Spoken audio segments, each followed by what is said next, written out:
let's talk dirt. Welcome to the Wellbeing Garden, where you'll learn, grow and thrive with expert horticulturalist Kath Manuel.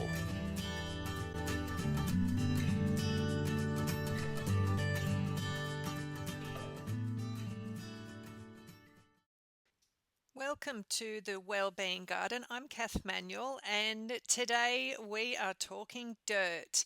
And it's a topic that I really love to talk about, but I'll make sure that I keep this really short and sharp and I guess to the point so you can get some really good information and insights into why soil and really healthy soil is good for your garden and why I talk about it so much. So recently, I sent out a survey to all my club members in the Soil to Supper Club, and I was asking for feedback. I really wanted to know what everyone was finding challenging and difficult at the moment in their garden because we're putting together new e-courses.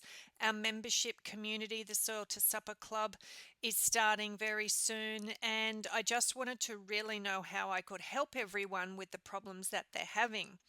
And the number one problem that came out was around soil. And I was a bit shocked, but I totally understand it because I know so many gardeners around the world, whether they're growing in their home garden or the community garden, or even in their workplace, everyone struggles with soil health on so many different areas. So maybe you're dealing with soil that's too dry, maybe your soil is too wet, maybe you don't even know what type of soil you have in your garden, which is really important to know. Maybe you don't know how to improve it or what products to add. So today I'm going to kind of clear up a few myths about soil and give you some little tips that maybe you can head out to the garden and have a little look at what soil you have firstly, and get an understanding of a few things to do to improve your soil. Now, one of the reasons why I do talk about garden soil a lot is because it's one of the most important elements in your new garden or your existing garden.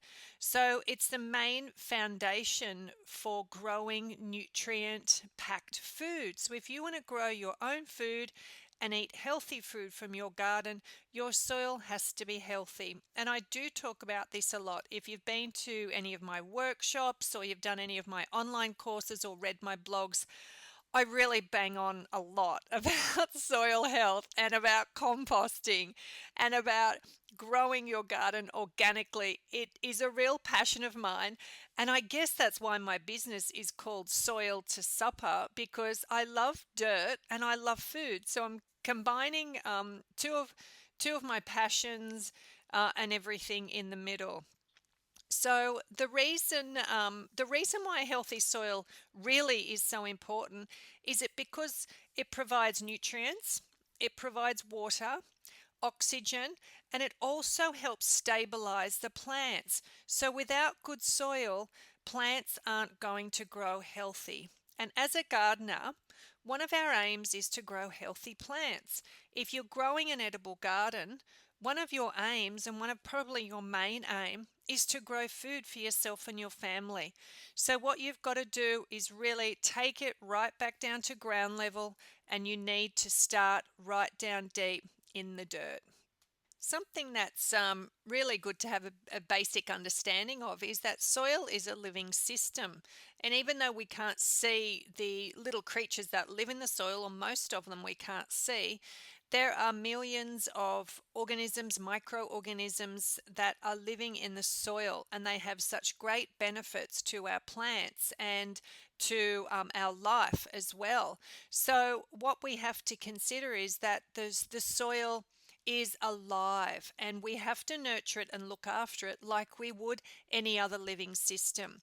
So there's just as many, or if not more, living organisms in the soil as there is out to sea. So when you look out to sea, you can't really see anything that's happening underneath that water level, but you know underneath there's so much life. And soil is exactly the same. And we need to treat it like it is alive, and we have to care for it in order to grow really healthy gardens and have beautiful, healthy environments for us to live in. So, one of the things to make a start with, I guess, if you're wanting to get to know a little bit about your soil or your dirt out in your garden, is first to find out your soil type. Now, there's three main soil particles or soil types, we call them: sandy soil, there's silt, and there's clay. So, these are the basic soil particles. There's also a sandy loam and a clayey loam. And that's kind of what we really want to achieve, is the loam, which is a lovely balance of sand and clay and silt, which is pretty much the growing medium that we want for our plants. Now, when you are working out what soil type you have, there's a couple of methods that you can use. There's a really good one that I do a lot with school kids and in our workshops, because it gives us a really good visual understanding of what soil type we have. And that's where we just take an empty jar and put in a tablespoon or two, maybe 2 tablespoons of your soil from your garden into the jar, and fill it up to about 3/4 with water and give it a little shake. And what you'll notice is that the large particles of organic matter, like leaves and sticks and mulches, will float to the top, and the bigger pieces of gravel and sand will actually float to the bottom because they're heavier. And any of the clay particles will stay in the middle. The more clay particles in your soil, the more sort of milky or cloudy the water will be. And after a couple of hours, you can see that all the particles will start to settle, and then you can have a good look at the different layers in there, and you'll be able to determine whether you have a sandy soil or a clay soil or a really good loam. So I'll get some pictures for you, and I'll put them in some notes on the soil2supper.com website, so you can see different photos and how these look. Now, the other way of working it out is to do what's called the sausage test, or it's just basically rolling a handful of moist soil in the palm of your hands, and you roll it, sorry, into a little ball, and make sort of like a sausage shape, I guess. So it's a bit like playing with clay. It's a lot of fun. Great for kids to do this one. Now, with clay soil, if you try and roll the sausage into a little bit of a ball, the clay um, will be sort of holding more in place, and it will be a bit firmer. With a sandy soil, you really won't be able to roll it or manipulate that shape because it just keeps falling apart. And but with a loamy soil, you'll be able to make a ball, but you won't be able to bend it and mold it as much as you can with a clay. Now, when you've got your hands in the soil, a really good thing to do is get your hands, get them wet, get the soil wet, and rub the soil particles between, say, your index finger and your thumb, and have a really good feel of the texture. Now, clay particles are very silky and very smooth, so when you rub them between your finger, you actually feel a silkiness. When you rub sandy soil between your fingers, you feel the grittiness of the sand, and that's a really good way of identifying if you've got more clay or more sand particles. Now, the different soil types are going to have different water holding properties and growing properties. So when we look at sand, there's larger particles in the sand. You can definitely feel those when you rub them between your fingers. And sand has really good drainage. It's fantastic. So you're never going to really have wet soil or water problems with sandy soil. The problem is it's great for drainage, but it's very poor for holding water. It's also very poor for holding nutrients and organic matter. So there's a lot of erosion with soil, but a lot of aeration, which is great because the roots of the plants find it easier to grow through the sand. But your organic matter and your compost and manure and all those great things that you need to add to the sandy soil, they seem to leach through and filter through the sand and wash away. So when you've got sandy soil, you do need to add a lot more organic matter than someone who's on a loam or a clay soil, because the clay and the loam are going to hold it. So, sandy soil, the benefits are great drainage, and I guess really good aeration, so the roots have an opportunity to grow through. But the kind of downside with sandy soil is it's really not good at holding the moisture in, or the nutrients or the organic matter. Now, when we look at a clay soil, or mainly clay soil, the clay has very small particles, like I mentioned. When you rub the clay between your fingers, you can feel that smooth silkiness. It does feel really soft and smooth, so that's a really good indication that there's clay present in your soil. It's very dense and it does hold the water and the nutrients very well. But the downside to that is it does have very poor drainage. It holds the nutrients in, but it can hold way too much water in, and you can end up with very wet soil. The other thing about clay soil is it does have what's called high compaction. It means if you're driving cars or vehicles or walking a lot over clay soil, it can compact down and become very hard, which again will retain a lot of moisture, and also it's very difficult for the roots of a lot of plants to grow through the clay. So, a really nice balance of both is called loam. We also call it humus when we're making compost or lovely soil. It's also called humus. And that's a lovely balance of sand and clay and silt. And that's what we're aiming for in our garden. And a lot of people ask me, and a lot of clients that I work with either have sandy or a clay soil. And I often get asked, I've got a really sandy soil, how do I improve it? Or I have really heavy clay soil, how do I improve it?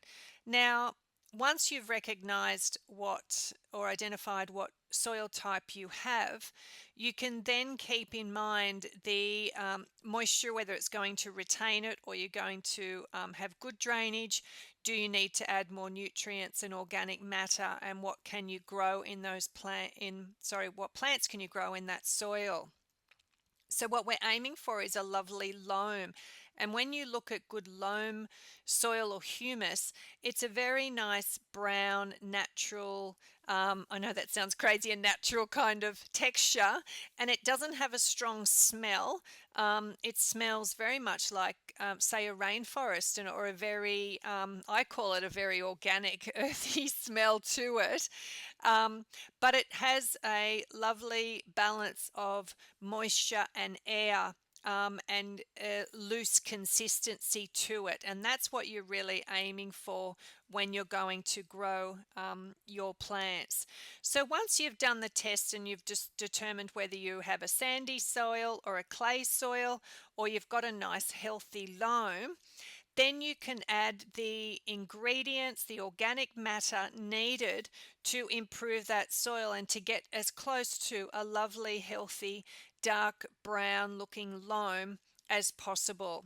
Now, there are a few things that you can do to get your soil to that stage. If you find you're a very sandy soil, you do need to add a lot of ingredients, a lot of organic matter, we call it, which is like compost or rotted manure, a lot of brown or green lawn clippings, and plant prunings. You need to add a lot of ingredients to build up that soil, but keep in mind it is going to either wash away or over time wear away through that deep sandy soil. So you may have to look at options like building raised garden beds, building your gardens up, composting all the time, constantly straight into your garden beds, because you need to add a continuous amount of organic matter and organic ingredients to build up that sandy soil. Now, if you've got clay soil, What you definitely need to do is raise those garden beds up above that soil level. So I wouldn't be digging a lot of things down into that clay. If you're planting trees and shrubs into clay, you'll need to raise those up a little bit. So sort of dig a little bit of a hole to put them in, but add some good compost or rotted manure and a few other good natural ingredients, but plant those new trees and shrubs above ground level so they have an opportunity to get the roots out and stabilize themselves before it hits the really hard clay.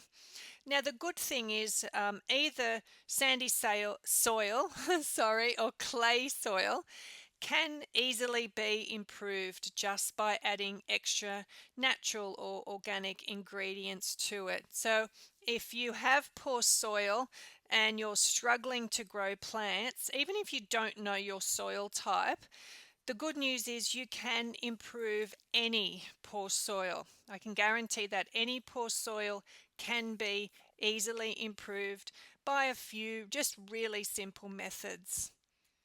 Now, I'm going to give you a few little tips for improving your soil. So, once you know your soil type, that just gives you a really good indication of whether you need to improve it more, whether you need to limit the water or water more, depending on your soil type. The other thing to consider is composting. So, doesn't matter what soil type you have, even if you've got really good loam and beautiful rich soil in your garden, it's still really important to start a good composting system. Now, I'll pop in the show notes my method for composting. I've come up with this really simple method because I do like composting. I do like, obviously, gardening, but leading a busy life with kids and husband and business and after school activities and trying to spend time growing food, I really needed to come up with really simple systems. So I've come up with my own in-garden composting system, which I find absolutely brilliant in my garden. I set up 3 to 4 to 5 of these little mini systems throughout all my garden beds. So I've got a continuous supply of compost. And because it's set up in my garden beds, it's feeding my soil all the time for me. I don't have to do all the hard work. All those little microorganisms living in the soil are doing all the hard work for me.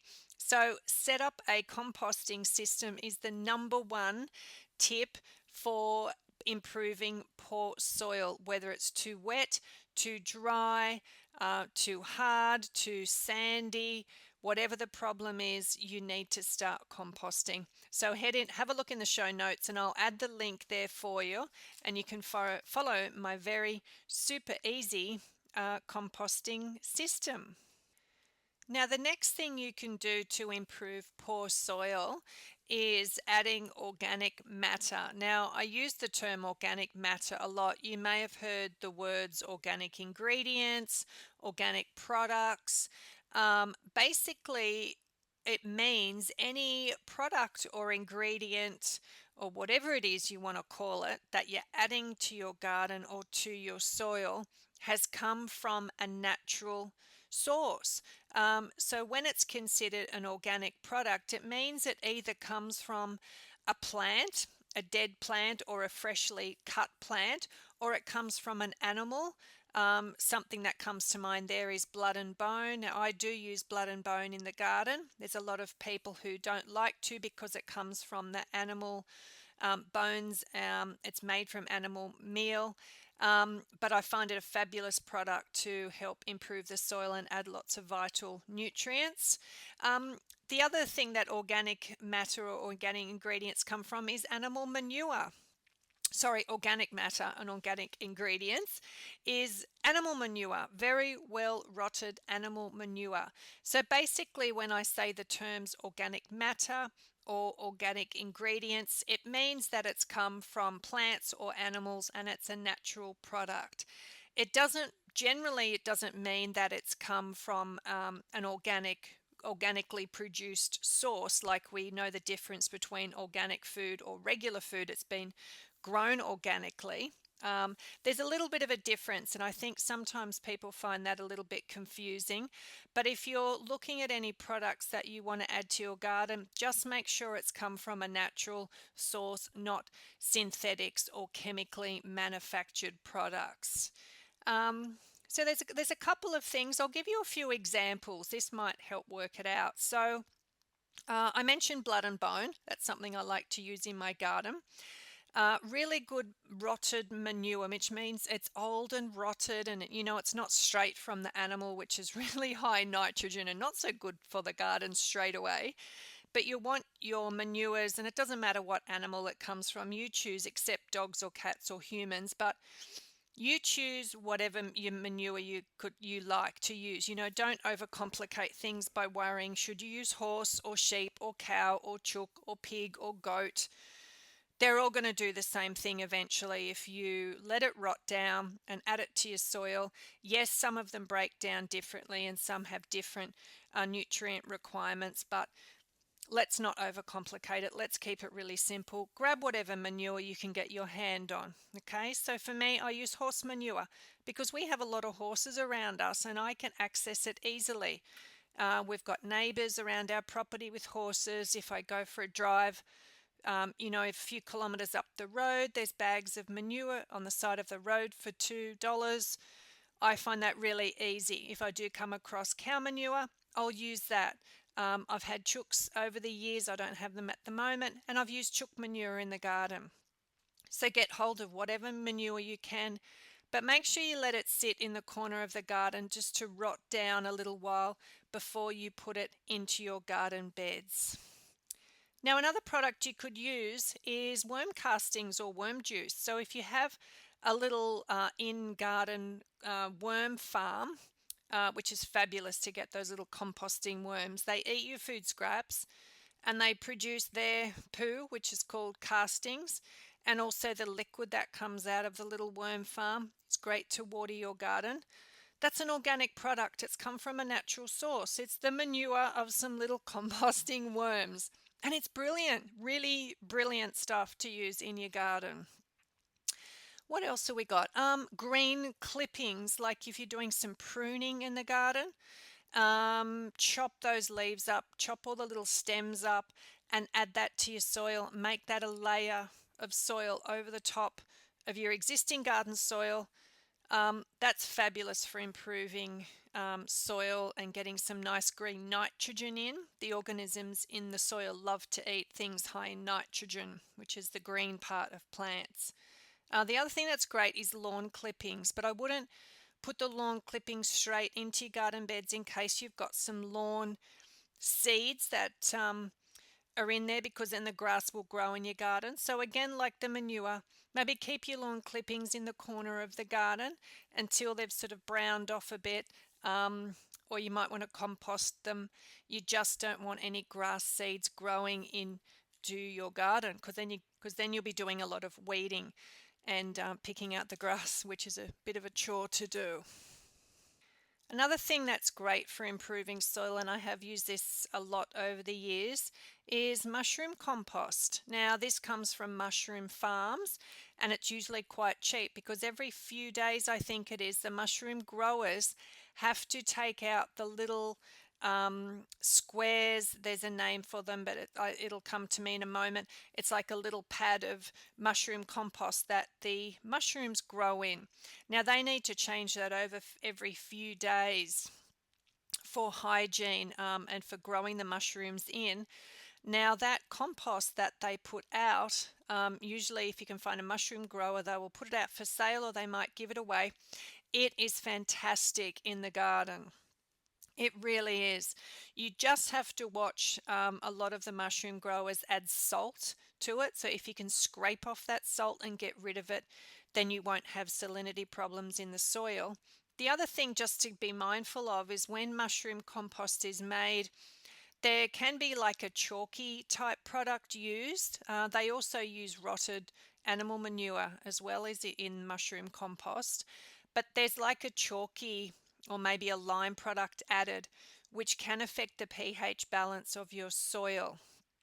So I wouldn't apply too much mushroom compost all the time, but it is brilliant for improving your soil, but also building up your soil levels. Like if you find after a little while the soil level in your garden drops and you need to add some more ingredients, I would suggest using compost and mushroom compost rather than going and buying a whole lot of soil from the store.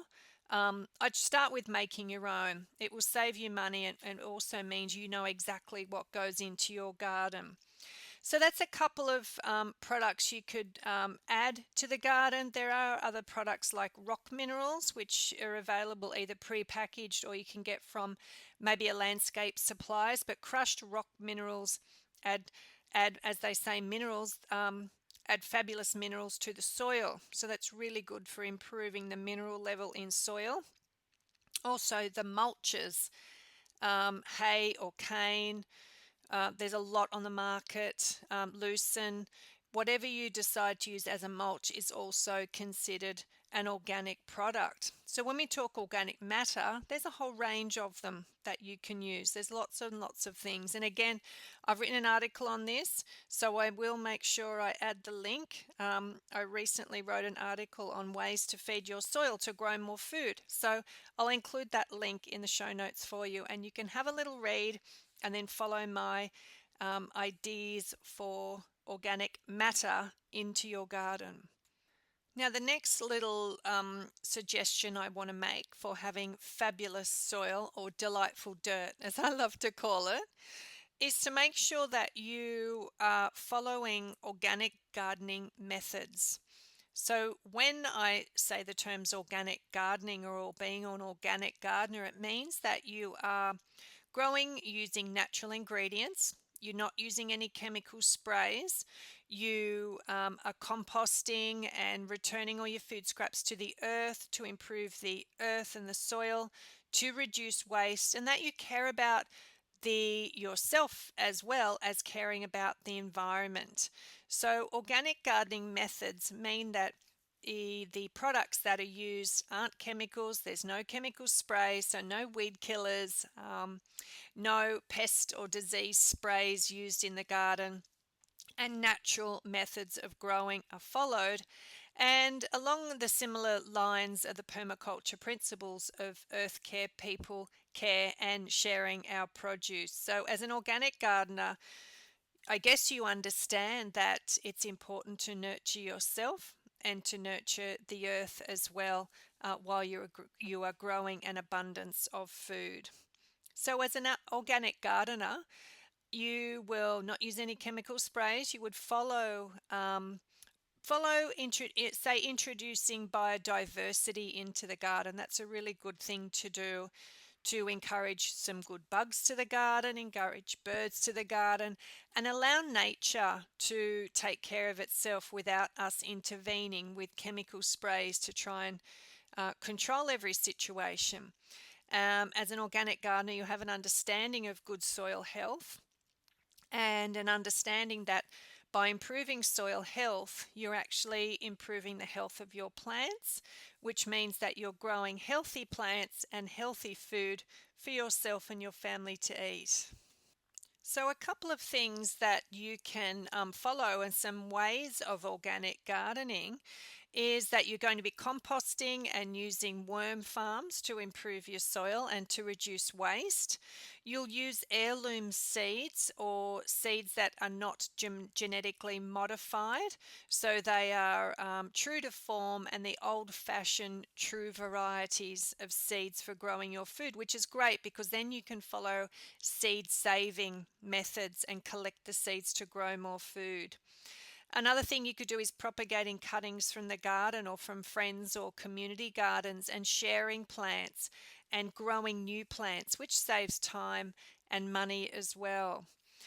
You could mulch your gardens to reduce the weeds. That helps to improve the soil, and it also retains the nutrients and the moisture in the soil, which is a good thing. So there's no need for chemical weed sprays when you're going to be mulching.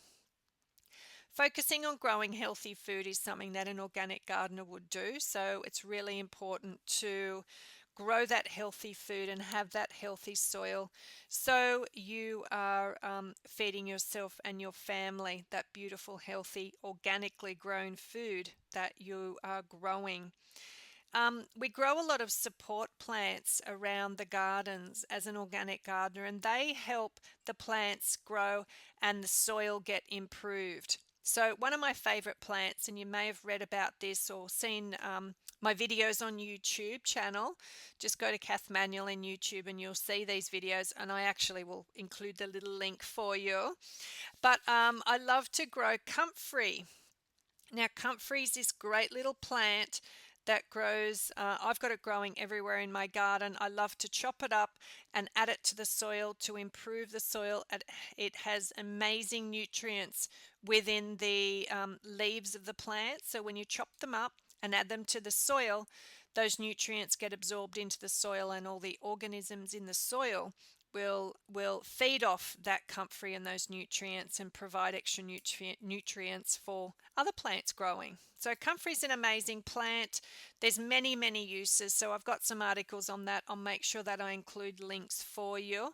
And most places around the world you can actually find and grow comfrey to use in your garden. It's also an amazing medicinal herb. But I won't get into medicinal herbs now because we are talking all about dirt. Another thing that you can do to help improve your soil and to follow organic gardening methods is anytime you have to buy products from the store, make sure that you read the labels and see if you can find a logo or some wording to say that the product is certified organic, so it is suitable for an organic garden. So whenever you're buying products for your garden, it's always good to have a little look just to double check. There's usually a logo or some sort of registration with an organic certified organization. It's always good to have a look for those, and if you see them, you know that it's a safe product for you to use and safe for the environment. Now, the last thing you can do to look after your soil and to have fabulous soil in your garden is to grow more plants.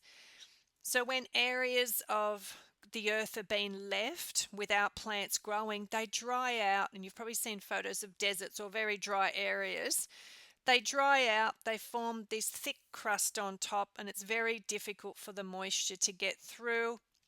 And when the winds come along, that lovely layer of topsoil gets blown away, and it's something that we are seeing worldwide at the moment, and it's been happening for many years. But with land clearing and trees being taken down, and then strong winds come through, we lose that beautiful layer of topsoil that we want to be growing in. We want to be growing our food in.